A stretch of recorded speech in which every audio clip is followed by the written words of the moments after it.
Magandang araw po sa ating lahat. Pagpalain tayo ng Diyos.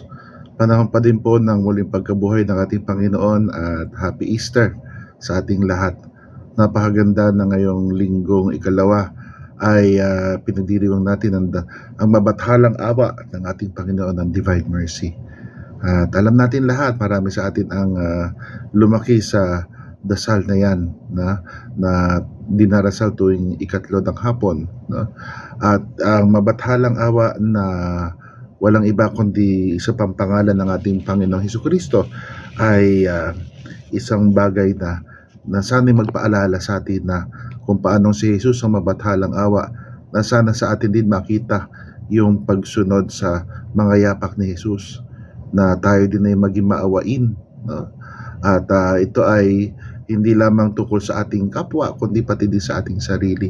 Minsan kasi pwede mangyari na may tao na hindi kayang patawarin ng kanyang sarili. At alam natin na mahirap, no? Sa kabila ng masalimuot na buhay ay sana nandiyan pa din yung pitak na mapatawad ang sarili, no? Sapagkat wala naman talagang perpekto. At nandiyan din yung kahandaan ni Jesus na tumulong sa atin.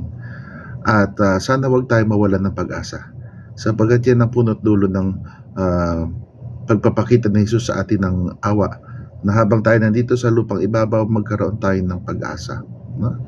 Sa mabuting balita, sinabi sa atin ng Panginoon at sa mga alagad, kapayapaan ang sumainyo, no? Sa banal na misa, sinasabi sa atin, ang kapayapaan ng ating Panginoong Hesukristo, ang pag-ibig ng Diyos Ama at ang pagkakaisa ng Espiritu Santo naway sumainyo lahat at sumainyo rin, no? Ang peace ay napakahalaga, no? Sana hindi lang ito yung parang yung nakaugalian, nakasanayan na, no? Na hindi mo man lang matingnan yung binabati mo ng kapayapaan. Kuminsan hindi na malinaw yung sinasabi kung peace ba yan o ano bang bagay, no?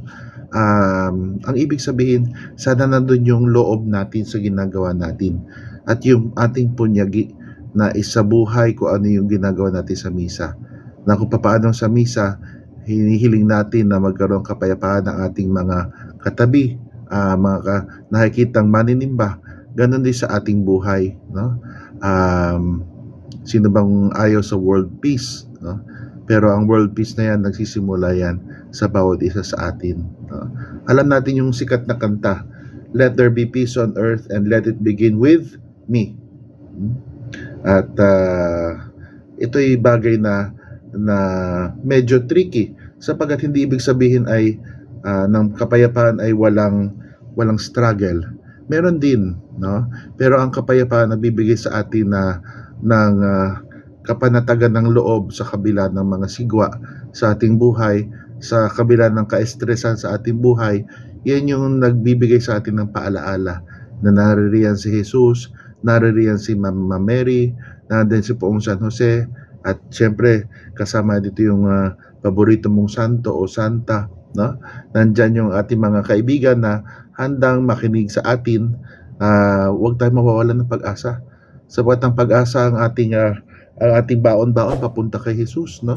At sana ngayong mabathalang awa ng ating Panginoon ay ating i-spread ang devotion sa pamamagitan ng pagsisikap na maging maawain at maging maibigin sa kapayapaan.